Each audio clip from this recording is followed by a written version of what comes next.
En el fútbol, algunos jugadores dejan la deportividad de lado y cruzan todos los límites, provocaciones, gestos y actitudes que desatan el caos. Estos son los momentos con 0% de respeto. Tras la falta del neerlandés al brasileño, Virgil van Dijk pareció ofrecerle una mano a Richarlison para levantarlo del suelo, pero en lugar de eso, troleó al brasileño. Después, el delantero brasileño decidió intentar usar su peso corporal contra el capitán Red, y sin mucho éxito deberíamos agregar, te falta mucho, Richard. El defensor Vertonghen tuvo un cruce con Mbappé en los cuartos de final de la Eurocopa al acusarlo de simular una falta en el área, algo que no le gustó nada. Kiki Jan Vertonghen tuvo la mala fortuna de desviar la pelota contra su propio arco. El flamante delantero del Real Madrid, que seguía la jugada desde el segundo palo, corrió hacia el córner en el de Kolo Muani, iba a festejar y en el camino le gritó el gol en la cara de Vertonghen. Neymar tuvo una fuerte discusión con Andy Delort. El brasileño fue el artífice del triunfo del PSG en su visita al Montpellier. Sin embargo, tras el final del partido, tuvo una discusión contra un rival, Andy Delort, quien lo acusó de faltar al respeto a la gente. Las cámaras de televisión captaron el momento en que Delort le recriminó a Neymar por la falta de respeto hacia la gente, a lo que el brasileño le respondió que era respetuoso, pero que ellos habían ganado el partido. Marcos Thuram fue expulsado a los 79 minutos del partido ante el Hoffenheim por escupir en la cara de su rival Stefan Posch. El colegiado Frank Willenborg, a instancias del VAR, mostró la cartulina roja al futbolista italo-francés. En el encuentro entre Racas y Gondel se pudo apreciar este claro topetazo de Guimaraes a Jorginho. Bruno hasta tuvo la osadía de decirle al italiano que se levantara y dejara de fingir. Una situación caótica se registró en el duelo entre Tottenham y West Ham, que terminó con el resultado 4-1 para los pavos. Kudu se dejó traicionar por los nervios, perdiendo totalmente el control al chocar con los futbolistas contrarios, siendo sancionado con una tarjeta roja. Durante la pelea, Kudu se robó a los futbolistas Van de Ven y Richarlison y golpeó a Pepe Sar, que permaneció de pie a pesar de recibir un golpe en la cara. Eder Militao y Nicolo Varela fueron a disputar la pelota, pero el que terminó en el suelo fue el mediocampista italiano, quien se picó por la acción y aplicó un puñetazo en la pierna del defensa brasileño. De inmediato, Eder Militao le dijo de todo al jugador del Inter, lo que provocó bronca entre ambos equipos. El árbitro del encuentro llamó a los involucrados para amonestarlos. Ángel Correa perdió los papeles ante Jack Grealish y le tiró un pelotazo en la cara cuando estaba tendido en el césped. Esto provocó la molestia de Pep Guardiola, quien se metió al campo de juego y le increpó a Ángel Correa su actitud. Jerry Mina le ganó un duelo a Danilo D'Ambrosio sobre la línea final, quedando ambos en el suelo. El italiano, al levantarse, pateó fuertemente el muslo del zaguero colombiano. El gestor de dolor de Mina fue instantáneo y el juez central del partido, una vez vio la repetición en el monitor, el árbitro principal mostró la tarjeta roja de Ambrosio. Bellingham observó con asombro cuando su número 10 apareció en la pizarra, intercambió palabras con el árbitro Daniel Orsato por la confusión y al final el 10 continuó en la cancha. Guendouzi disputaba la pelota en la mitad de la cancha y tenía un altercado con un rival, y fue allí que apareció el argentino Paulo Dybala. Esta vez la joya fue amonestado, pero eso no impidió que le recordara que él había ganado 5 escudetos, mientras que el francés no tenía ninguno en su haber. El cordobés fue sustituido del campo de juego entre aplausos por parte de los simpatizantes del conjunto romano, mientras que el campeón del mundo lo saludaba. El gesto de Dybala fue interpretado como una forma de reafirmar su jerarquía y trayectoria en el fútbol italiano. Antoine Semenyo no se anda con vueltas y Cucurella se metió con el sujeto equivocado, por eso terminó prácticamente azotado contra el suelo. Thiago Silva fue el primero que confrontó el 24, que segundos más tarde sería amonestado por el árbitro del encuentro. El uruguayo de Liverpool rechazó dar la mano al defensa del United al inicio del encuentro de liga entre ambos equipos en Old Trafford. A Suárez no le cayó bien ser culpado de insultos racistas contra Ebra, por lo que lo castigaron con 8 fechas de ausencia. Tampoco le gustó que Ferdinand le haya pagado con la misma moneda al ignorar un saludo. El uruguayo no pudo hacer mucho en el partido y terminó perdiendo el encuentro y saliendo fastidiado. Además de todo eso, cuando terminó el partido tuvo que aguantar a Ebra celebrando frente a él con toda la afición del United. Eso tuvo que doler. ¡Sóbate, papá! Kaká vivió el duelo a flor de piel y se trenzó con los suplentes del Serbia durante el segundo tiempo. Insultos de acá y de allá, y la disputa terminó con el mediocampista del Arsenal de Inglaterra agarrándose los genitales, una imagen que el árbitro argentino Fernando Rapalini no llegó a ver. Carvajal corrió a Saka con empujón desde atrás, pero el jugador inglés se tiró a la pelota metros después. El español sabía que había fingido una infracción y le hacía saber con gestos que era un exagerado y llorón. Levántate, muchacho, a seguir jugando. Norman Basete se burló de Anel Ahmedhodzic después de una falta. Ahmedhodzic se levantó de un salto y agarró a Basete por el cuello. El hombre de Coventry luego cayó al suelo provocando una gran pelea. Una vez calmada la situación, Ahmedhodzic fue expulsado por conducta violenta. Basset, quien también pareció guiñar un ojo a un jugador del Sheffield United tras el incidente, recibió una tarjeta amarilla y no se le mostró más. Cuando Alexander Isak se enteró de que iba a abandonar el terreno de juego, reaccionó con sorpresa. El joven de 25 años no podía creer que tenía que salir, y cuando sus rivales lo instaron a hacerlo, se produjo una pelea a empujones. Al final Isak recibió una tarjeta amarilla y fue reemplazado por Joe Willow. James Tarkowski apareció para ejecutar una potente patada de remate que fusiló a Alisson Becker para sellar el empate a los 97 minutos. Tras el pitazo final, el clásico terminó caliente con discusiones entre los futbolistas y peleas en plena cancha. Todo se generó porque Doucouré habría salido a celebrar la agónica igualdad al costado de la tribuna donde estaban los fanáticos visitantes, y el volante contrario Curtis Jones se lo recriminó violentamente. Virgil van Dijk también fue irónico preguntando si había ganado la Copa del Mundo. Ambos fueron expulsados y también vio la tarjeta roja el DT de Liverpool. Nicu Sorbancu, capitán de la Universidad de Craiova, fue expulsado en el partido de la Copa de Rumania contra el Sepsi F. Church después de que le dio un cabezazo en el pecho a Ashovski y luego lanzó el balón directamente a la cabeza del oponente caído, el gesto que dedicó Digilovdi al argentino Pablo de Blasis durante el partido entre el Werder Bremen y el Mainz. Pasándose la mano por el cuello ha dividido a la opinión pública en Alemania y podría provocar una sanción para el zaguero senegalés. El centro de Cancelo tras un primer cabezazo de Ronaldo terminó en gol para Portugal, pero la tecnología dictaminó que antes de eso hubo una posición adelantada, por lo que el tanto fue anulado. El equipo del bicho ganó sobre la hora con con un gol de Francisco Conceição a los 92 minutos, que empujó la pelota para darle la victoria a su equipo. Sin embargo, el goleador histórico de su selección hizo un gesto antideportivo repudiable, y es que Cristiano Ronaldo le gritó el gol en la cara al arquero rival Jindřich Stanek y también a uno de los defensores checos. En un momento de parón en el juego, Marcao comenzó a correr hacia su compañero, el cual le mandó callar haciendo un gesto de silencio con el dedo. Es entonces cuando el brasileño enfureció, chocó la cabeza y agredió con un puñetazo a Hüsamettin mientras Marcao calentaba para ingresar. Luego de todo el altercado, el árbitro tuvo que revisar los hechos en el VAR y así terminó expulsando a Marcao. Haaland, al festejar el gol de Stones, le arrojó la pelota a Gabriel. El delantero del City y el defensor del Arsenal tuvieron varios encontronazos en ese cotejo. Las cámaras de Sky Sports también grabaron a Haaland después de decirle a Arteta que se mantuviera humilde. En el siguiente juego entre ambos equipos, Martin Odegaard marcó el gol para los Gunners y Gabriel se lo gritó en la cara del noruego, mientras que los hinchas le recordaban sus palabras con este cartel al androide, a quien parecía no molestarle nada de eso, pues él tenía el parche de campeón vigente en la Premier League. Murat Sen Abkinar se acercó para darle la mano y saludar al colegiado, pero cuando esto iba a hacerlo sacó la mano como la clásica broma de los. Esta insólita situación no le gustó para nada al árbitro, que sacó de su bolsillo la segunda amarilla y obviamente la roja para sancionar al futbolista, que volvió tras sus pasos para recriminarle al colegiado por la expulsión. Salah optó por buscar el gol del mismo lugar de pasarle el balón a Mané, que estaba en mejor posición. Furioso, Mané atacó verbalmente a Salah. La decisión del club de sustituir al internacional senegalés, pero definitivamente sacarlo fue una mala idea porque Sadio Mané siguió con su enojo y explotó contra el técnico alemán. Klopp intentaba calmar la situación, pero el senegalés no podía creer la situación y sus compañeros que estaban en el banco de suplentes, como James Milner, trataron de calmarlo. El malestar no se calmaba en el senegalés, que en el siguiente juego ignoró el saludo de su entrenador cuando finalizaba el partido contra el United. En una actuación de las que mejor le definen, gol y provocación al rival, Vardy fue la figura del partido en el King Power Stadium. No solo marcó el tanto del empate ante el Tottenham, sino que también se marchó del césped, señalándose el logo de la Premier y recordando al Tottenham, en especial apuntando al zaguero argentino Cuti Romero, que él ha ganado su título de liga y los Spurs 0. Jordi Alba le tiró un caño al Pocho a la Bessi, cosa que no le gustó nada al argentino, y le dio una patada al pasar que dejó en el suelo al español. Hasta allí llegó la Bessi con Zlatan para levantar a Jordi, que, malhumorado por la infracción, se deshizo de los jugadores del PSG. El sueco obviamente estalló ante eso y al retirarse le dio un escupitajo. Al parecer en el Inter no le enseñan a dar pases, ya que es sorprendente que aparezcan por segunda vez en este compilado en menos de un minuto. En esta ocasión Mauro Icardi no le cedió el pase a Daniel Osvaldo y ya todos conocen el carácter de Danny Stone. El italiano argentino se fue con todo contra Mauro y si no fuera por un compañero que intercedió entre ellos posiblemente se habrían ido a las manos. Tanguy Koulibaly le lanzó un pelotazo a Bruno Genesio, el entrenador de Lille, durante un partido entre Montpellier y Lille. El incidente ocurrió en el minuto 96 del partido cuando el marcador estaba empatado a 2. Esto provocó una pelea entre jugadores y el comando técnico. Finalmente el delantero fue expulsado. El Inter contra el Milan en San Siro, un derbi siempre caliente lo más y está el título liguero en juego. El momento crucial llegó cuando Theo Hernández, conocido por su estilo de juego agresivo, empujó por detrás a Fratesi. Dumfries, siempre defensor de sus compañeros, reaccionó instantáneamente. Se encaró con Theo, lo que comenzó con un intercambio verbal se convirtió rápidamente en un forcejeo. Dumfries, a pesar de haber jugado solo 5 minutos, vio la tarjeta roja. Theo llevaba ya desquiciado un rato y también se fue expulsado de los instantes finales de aquel clásico. Los clásicos de Manchester no se quedan atrás. Aquí vemos como un jugador de City le pega un pisotón al joven Cristiano Ronaldo. Por suerte CR7 siempre tuvo el abdomen bien trabajado y pudo soportarlo. Ferguson no dejaba de reclamarle al cuarto árbitro por la falta sucia que acababa de ver. En las imágenes se pudo ver el momento en el que Robertson persigue a Lionel Messi y Fabinho lo cruza con una barrida. El lateral y el capitán azulgrana cayeron al suelo y cuando la Pulga protestó, el escocés le empujó fuertemente la cabeza hacia abajo con las dos manos. El argentino fue a reprocharle esa actitud con una charada de su propia medicina e incluso uno de los compañeros de Robertson fue a intervenir. Cruzaron palabras hasta que el referee entró en acción y los detuvo. El Ajax iba ganando 3-0 cuando Traoré perdió la posesión durante el segundo tiempo y el capitán Henderson estaba visiblemente furioso con el extremo y le dirigió algunas malas palabras como regaño. Cuando ambos se disponían a pelear, los jugadores del Ajax intervinieron y empujaron a Henderson y Traoré en direcciones opuestas mientras ambos gesticulaban enojados mientras se alejaban uno del otro. Henderson pareció decir: ¡qué vergüenza! ¡Pásame el maldito balón! Neymar comandaba el ataque del PSG a toda velocidad mientras Mbappé llegaba libre al área para recibir el pase del brasileño, pero ese pase nunca llegó y Ney desperdició una oportunidad de gol para el equipo parisino. La tortuga no ocultó su molestia y lo insultó a los cuatro vientos. Una vez que fue sustituido, el francés seguía quejándose de que Neymar nunca le dio el balón cuando tiene la posibilidad. El delantero chileno Alexis Sánchez se paró enfrente de Christian Frunch para intentar estorbarle el momento de realizar un saque lateral. El lateral austriaco lanzó la pelota y le pegó en el hombro a Alexis, quien un momento después se llevó las manos a la cara y se tiró al césped fingiendo una agresión en el rostro. El Milan marcaba la mancha de Tottenham con esta fuerte entrada. El cuerpo técnico del equipo inglés se quejaba por el cuarto árbitro, pero fue Gattuso quien protagonizó la polémica del encuentro al agredir a Joe Jordan, asistente de Henry Redknapp, entrenador del conjunto inglés. El jugador del Milan perdió los nervios ante la derrota de su equipo de San Siro, llegando a las manos en pleno encuentro. Al final del partido, el italiano continuó la revuelta, quien esta vez propinó un cabezazo. El encargado de patear penales de Udinese era Florian Thauvin. Sin embargo, la pelota la agarró con mucha convicción Luca. El zaguero central Jacobi Hall fue el más enojado hasta el punto de sujetarlo fuerte del brazo derecho, recriminarle su actitud e intentar sacarlo del lugar. Mientras veía todo eso, el 10 del Udinese, la excesiva demora en la toma de decisiones provocó que Lorenzo Lucas sea amonestado. La reacción posterior al gol de la victoria fue que nadie lo fue a celebrar con él y su entrenador Costa Rujai lo sacó a los 35 minutos para la entrada del juvenil de 20 años. Iker Bravo bajo una lluvia de silbidos. McAllister cometió una falta sobre el brasileño Anthony que el árbitro André Mariner no sancionó. Esto provocó la ira del delantero paulista, quien segundos después respondió con una entrada desafiante al argentino, golpeándolo de costado sin disputa alguna por el balón. Naturalmente, esta acción del jugador del Manchester United provocó la reacción de todo el equipo del Brighton, que salió en defensa de Alexis ante esta dura entrada. recuerda que ese momento Anthony se enfrentó al capitán de las gaviotas, Louis Dong, desatando una confrontación intensa que terminó en amonestaciones. El gol del exjugador del Ajax enfurece a Donnarumma, el delantero marca con un toque sutil y cuando se llevaba el balón al centro del campo, Gillo se enfurece y tira a Mika Utse al suelo, luego lo señala con el dedo índice repetidamente hasta que llegó el referee a mostrar las amarillas para calmarlos. Se evitó una pelea y se puso fin a un episodio caracterizado por el nerviosismo. En un encuentro que hubo durísimos cruces, fuertes infracciones y un final que tuvo de todo, Richarlison discutió con Ramsdale, comenzó una pelea que tuvo varios de cada uno de los equipos a los empujones, se armó un tumulto en la zona de conflicto en el que intervinieron las autoridades del campo de juego hasta el entrenador del Arsenal, Mikel Arteta, se metió para llevarse a sus dirigidos hacia la zona donde se encontraban sus seguidores. El Milan contra el Inter, Julio César se burla de Zlatan y le dice que sabe dónde pateará. Los 12 pasos decidirán quién saldrá victorioso de esta contienda en el derbi de la Madonina. El sueco patea y convierte y claro, se lo dedica al portero brasileño que no quiere darse vuelta. Las cosas divertidas que tiene el fútbol por momentos como este es que Zlatan siempre será recordado y otras proezas. Julio César creo que también lo recuerda hasta el día de hoy. A los 88 les Olympians intentaron el descuento de un tiro libre, pero no contaban con el que les caería una contra letal gracias a la velocidad de Kolo Muani, que terminó sirviendo a Ramos para que defina a placer con un toque sutil y ponga el 4-0 final. El 9 del PSG salió a mofarse de los hinchas de Marsella, junto a Hakimi, que lo acompañó incluso cuando le arrojaban de todo desde la tribuna. Los guardias de seguridad debieron resguardar la integridad de los futbolistas. Emmanuel Adebayor anotó un tanto contra su ex equipo el Arsenal, de donde lo habían tildado de traidor por haber sido al Manchester City. Se dirigió directamente a la grada donde se encontraban los hinchas del Arsenal y celebró el gol en sus caras. Posteriormente el togolés explicó que no podía quedarse en silencio después de escuchar a 5.000 personas insultar a su familia, que no tenían nada que ver con la situación. Este histórico gesto le costó una multa de 25.000 libras esterlinas impuestas por la FA, pero según el propio delantero valió la pena, ya que se sintió tan liberado como si hubiera salido de la cárcel. Teun Miners quiso desconcentrar a Paulo Dybala moviendo el balón antes de que pateara el penalti para la Roma, pero el argentino anotó de penal los 38 minutos del primer tiempo con un remate de zurda esquinado al palo izquierdo del arquero Kamesechi, que se volcó al costado opuesto. Cuando llegó a espaldas de Miners, le lanzó la pelota al cuerpo y le dedicó unas palabras al pasar por querer molestarlo antes de patear.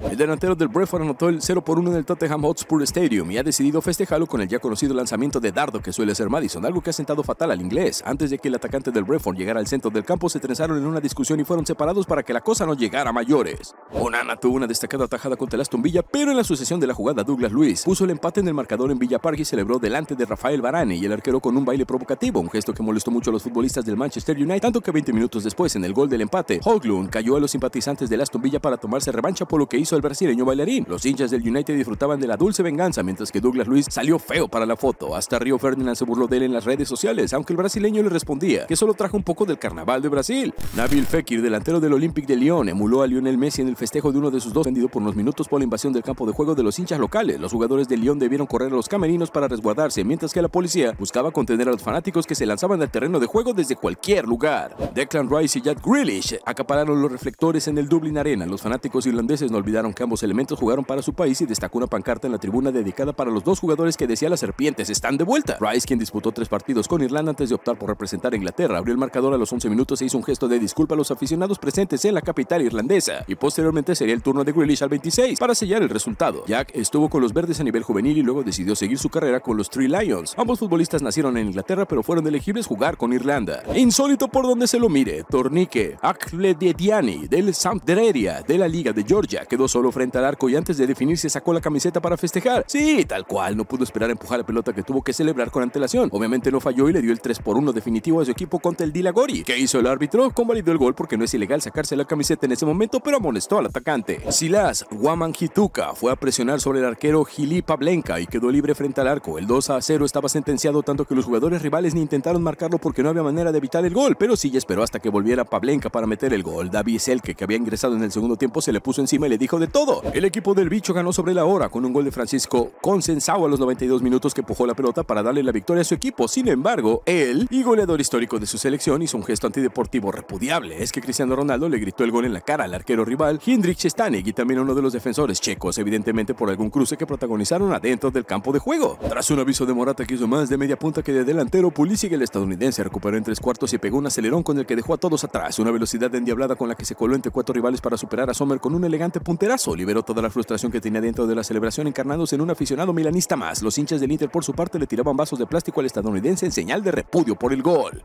Anótenlo otra anécdota Mourinho. El hecho ocurrió durante un partido entre el Fenerbahce y el Antalyaspor. Mou entendió que le habían anulado un gol injustificadamente y decidió utilizar una técnica única para demostrar su enojo con el cuerpo arbitral. El entrenador puso su laptop en la que se veía una imagen que al entender del entrenador mostrando que no habría existido offside delante de una de las cámaras de televisión. Ante ello, el árbitro del encuentro detuvo el partido y le mostró la amarilla al DT. El uso utilizó una de las cámaras cercanas a su banco de suplentes para mostrar la imagen del gol que le habían anulado a Etienne Setko por offside. Ya en el partido de cuartos de final del Mundial Qatar 2022, el huevo Acuña fue detenido con una falta dentro del área de Países Bajos. La Pulga anota su tanto de penal y se dirige a festejar con el topollillo al banco de los neerlandeses para escuchar las palabras de Van Gaal. El DT no entendía nada, pero el argentino se había desquitado de sus palabras. Hasta allí llegaron integrantes del cuerpo técnico albiceleste para evitar que el festejo se convirtiera en una pelea. En conferencia de prensa previo al choque de Países Bajos con Argentina, el técnico Van Gaal decía que si ellos tenían que ir a una definición por penales tendría la ventaja. ¿Cómo te quedó el ojo, Luis? En la última jugada de Aston Villa y Arsenal, Gabriel Martinelli encontró el arco desprotegido ya que el Dibu Martínez había subido para buscar el empate de cabeza en un córner. Aprovechó la ausencia del arquero de la selección argentina en el arco, quedó con el marco vacío y antes de convertir y empujarla, celebró con los brazos abiertos luego de una corrida al estilo Pity Martínez. El equipo de Arteta festejaba en grupo el tanto en solitario de Martinelli. Luego de una jugada trabada, Richarlison recibió un balón aéreo de un rechazo de la defensa y con un poco del juego bonito que destaca la selección hizo jueguitos con la cabeza ante la presencia de dos defensores que intentaron sacar el balón. Entre los defensores tocó para Marquinhos, que estaba dentro del área y combinó para Neymar Jr. y le metió un pase perfecto que dejó mano a mano al joven delantero que marcó el 3-0 parcial ante un arquero que no pudo hacer nada. Golazo que hasta hizo bailar a Tite, principalmente acompañado del experimentado Dani Alves y la revelación Richarlison. El entrenador de 61 años, con una sonrisa de oreja a oreja por el rendimiento de su equipo, mostró toda su felicidad con un baile. Algunos periodistas que cubrían el mundial no les pareció bien lo que el equipo brasileño hizo, sabiendo que ya estaban ganando por goleada. Sobre gustos no hay nada escrito. Los hinchas de Austria querían desconcentrar a Arda Güler cuando estaba por cobrar un córner y fue en ese momento donde se desató la polémica luego de que Al-Halil anota el segundo gol del partido y que Güler le hiciera un gesto a los hinchas de Austria que estaban cerca de aquel córner. Los fanáticos ya venían tirándole objetos al talentoso volante y luego de ampliar el marcador, Güler se dejó llevar y se lo festejó a los simpatizantes en la tribuna, quienes respondieron con vasos y otros objetos mientras los hinchas turcos festejaban el gol de su equipo.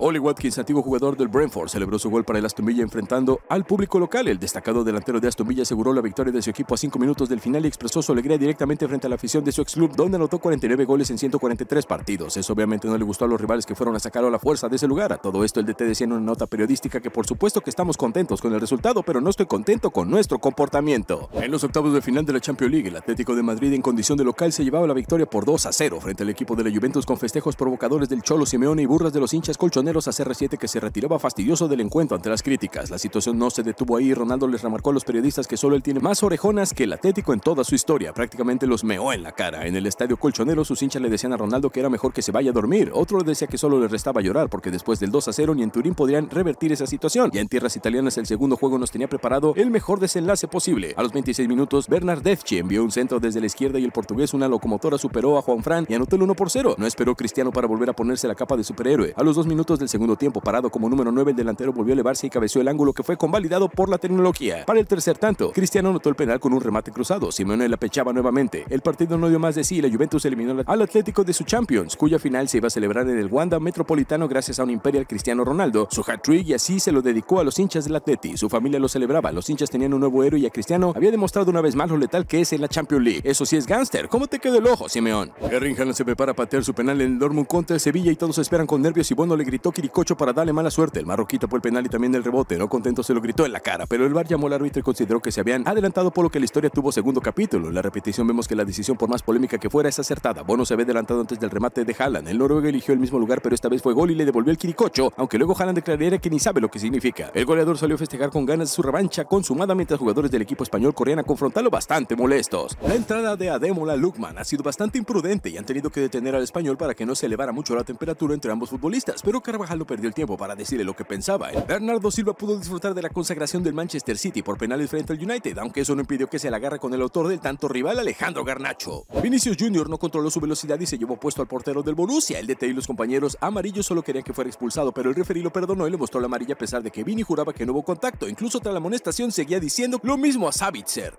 El inglés del Real Madrid, Jude Bellingham, fue a disputarle la pelota al arquero argentino Juan Musso de Atalanta y sufrieron un choque escalofriante. Al parecer a Ancelotti y a Vini no le importaba la salud de Jude, que al final de cuentas se terminó llevando una rara lesión y también la tarjeta amarilla. El árbitro Michael Salisbury inicialmente pasó por alto el incidente, pero el VAR intervino y el capitán del Chelsea recibió una tarjeta roja por la entrada a Pedro con la expulsión ante el Brighton. Reece James se convirtió en el futbolista que más tarjetas rojas ha visto en la Premier League durante esta temporada con 3 rojas.